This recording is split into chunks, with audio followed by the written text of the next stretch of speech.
What is going on, YouTube? We're going to be watching Delta 9. It was a tournament in Japan. Really interesting topic. We have a lot of really fun, awesome characters to watch. That's actually a lie.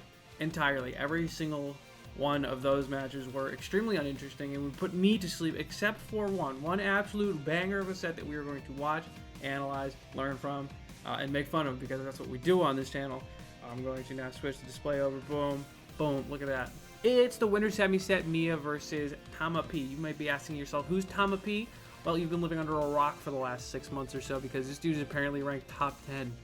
I don't think I've ever seen this dude compete at like more than 2 tournaments, so he's top 10, which is pretty cool. He almost beat Miya. That's very interesting. Wow, very good. Snake, a lot of people don't like watching Snake. We got Banjo, we got Game & Watch. In most cases, Bayonetta is not very fun to watch, but Bayonetta in an uphill matchup, that's a little bit more entertaining. Olimar, boo, Falco, yawn.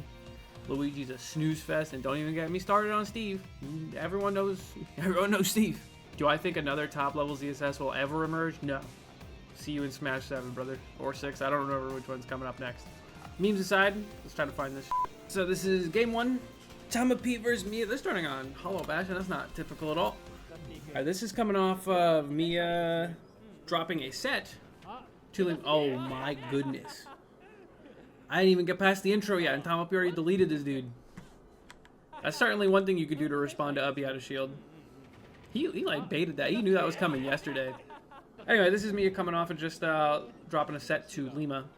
So he's definitely had a lot of practice in the matchup, recently at least.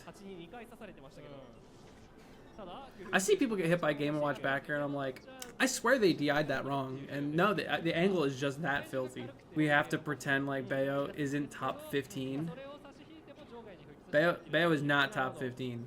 I refuse. I heard people are hating on Bayo now. What is this? I don't understand why people wouldn't like Bayo. Like, what's frustrating to watch about Bayo? Like, she's pretty campy, right? If Bayo wants to win, she does have to play like pretty slow. But at least it's like interesting. I feel like if you have been watching it for like years, maybe you can justify disliking it, but like there's a lot of movement involved, and if you like know how to play Bayo, or like know how the moves work and the limitations of like her movement, like I feel like you can appreciate it like a little bit more. The only thing you really need to like learn is like how triple jump works. That's about it. It's just Falco but campier. Dude, it's not Falco, come on. It's like there's way more buttons involved.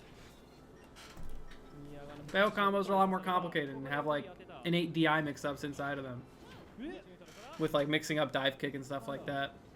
Like, what the f***? That was sick. Bro hit with an up air that starts from the left to the right, has a huge arc, very hard to space, and catches the startup of Miya's nair. Bing! Yeah, that's cool. A lot of Bayo players go in with a game plan, and I, as a player, as a human being, I enjoy being able to literally see what somebody's game plan is by watching. It's like it's study worthy, I suppose. There's something to learn there. Oh, I think Chadfoot still had a shield there, which would have worked. It would have killed. That move is ridiculously strong. I have to play Bayo this weekend. I haven't looked at my bracket for Miami yet. I expect them to change it, to be honest. I'll look at it like later in the weekend. The week, rather.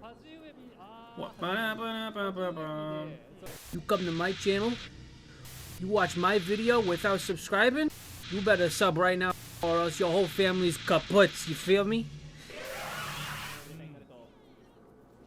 Bayo also loses this matchup. Most people probably would expect that if you just look at the screen.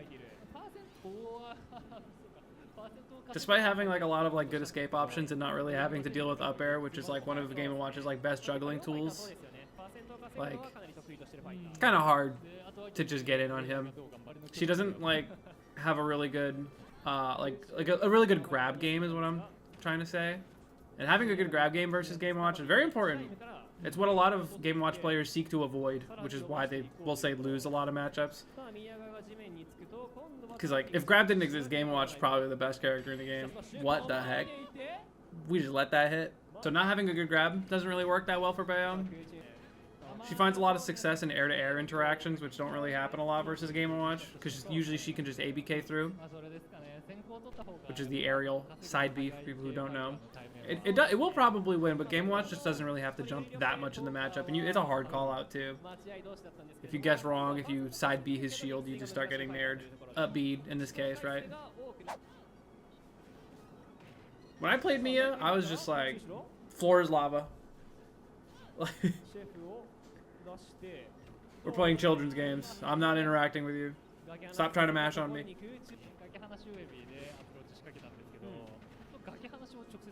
Ooh, fell out. Do not be... Oh, yep. Okay. Okay. I've seen Lima try optimizing these kind of combos, the single hit uppies or the 2-hit uppies or whatever it is. Yeah, the single hit uppies, that's what it is. That's shades of Smash 4 stuff. I think it really only works versus like floatier characters. There's a lot of good decision making going on from Tama P right now. You're dead! See ya! I feel like with a lot of Bayo's like bad matchups. Jeez, really? That feels like a stage specific combo. I don't think that would work on a lot of other stages. How did we even find this?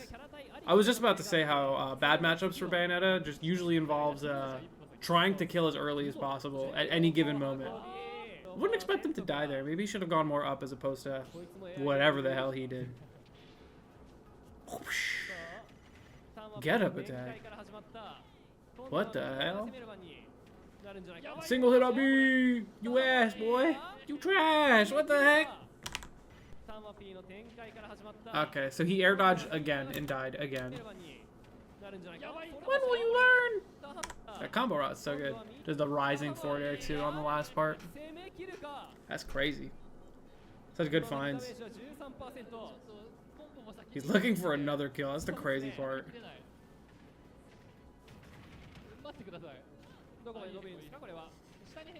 Jeez, that feel.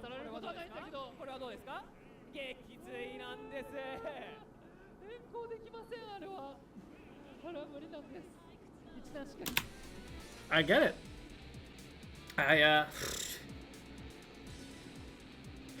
I get why someone in my chat earlier just said that Bayonetta is top 15. It makes so much more sense now. Air Kazuya. Only versus like the lightweights. Those combos don't really work versus a lot of characters. And if they do, or if they do rather, because I don't actually know, they're probably very hard. I've never been hit by single hit up E ridiculousness. I usually don't die to it even if I do get hit by it. This is Miya's doing, right? He be SDIing? Not necessarily. Like, it's hard to say if there was really any say in the matter, but like, yeah, he could have not mashed air dodge for the 3rd time and died for it. Maybe that's a pretty good start to not losing. But like, you could see how he jumped backwards here and like spaced it so that only the first hit of up B would hit twice. And there's not a lot to SDI there because it's only one attack. So hard to say if there's really a lot you can do about that. Once you get up tilted, maybe you can DI the up tilt down or something, or down into the left in this scenario to try and make it a little bit harder to space the single hit up B. Hey, it be like that. Sometimes you just die. I prefer Bayo combos over 3 blocks, minecart, anvil back air. Thank you, Baker. That's very correct. That's a correct opinion. And what's awful too is what people actually fail to consider too, right? Is that hypothetically, right? So Tama P is going for these like 0 to death combos. If he drops it towards the end, you already know Miya is mashing up B. If he drops that combo, dead. Dead at whatever percent you're at. You could be dead at 0 if you drop that combo there.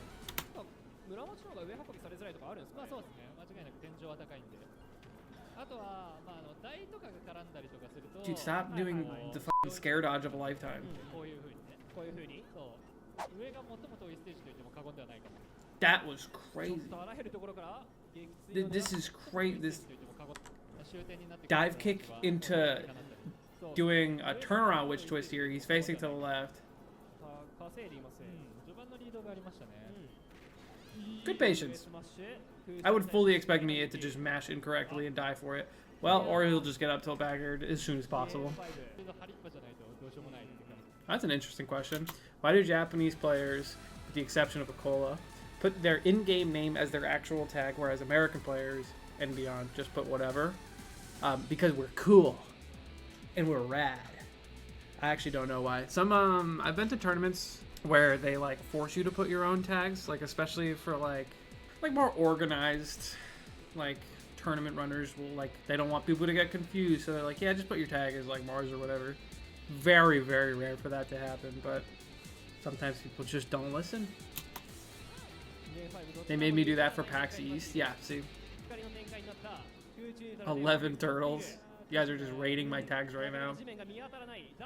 My maze is getting juggled. Wait, what did I say earlier about up air? It's not really a factor in this matchup. Where did Tama P go wrong? Resources available. All of them, I believe. Side beat into the up air. Wasted our jump. Very good, very good.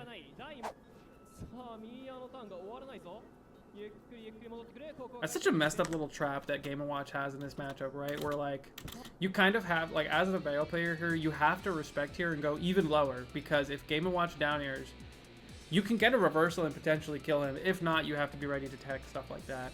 But as a Game & Watch player, you can be like, oh, psych, I'm actually not going to down air. I'm setting up the chef.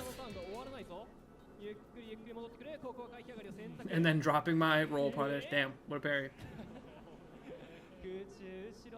That's weird when Miya doesn't die at 10% 3 stocks in a row. He wins the game, and he looks like this. He makes this face.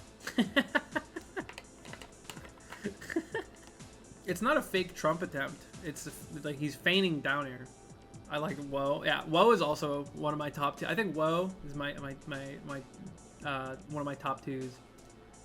What's the hamster tag? It's my friend. It's super simple. It's just my friend made fun of me because he's like, when you play Smash, it's like you have a hamster on a wheel running in your head. And for some tournaments, he just starts working overtime. Yeah, hamster on a wheel. That's literally it. He's just like, instead of a brain. Is he wrong? No, that's why I use it as a tag. I remember Tweak said something along the lines of like he hates players who just like have stupid ass tags in an attempt to like humiliate your opponent. Like in the case of like, actually he didn't really give any specific examples, but I know exactly what he means. We talked about Quandale Dingle Lingleton. Like that was like a whole part of like a meme and a bet. But like that's just like a good example of like just one of those tags that just suck. And like that's the whole point of the tag, is like you have to be like, yeah, I lost to Quandale Dingle Lingleton, you know?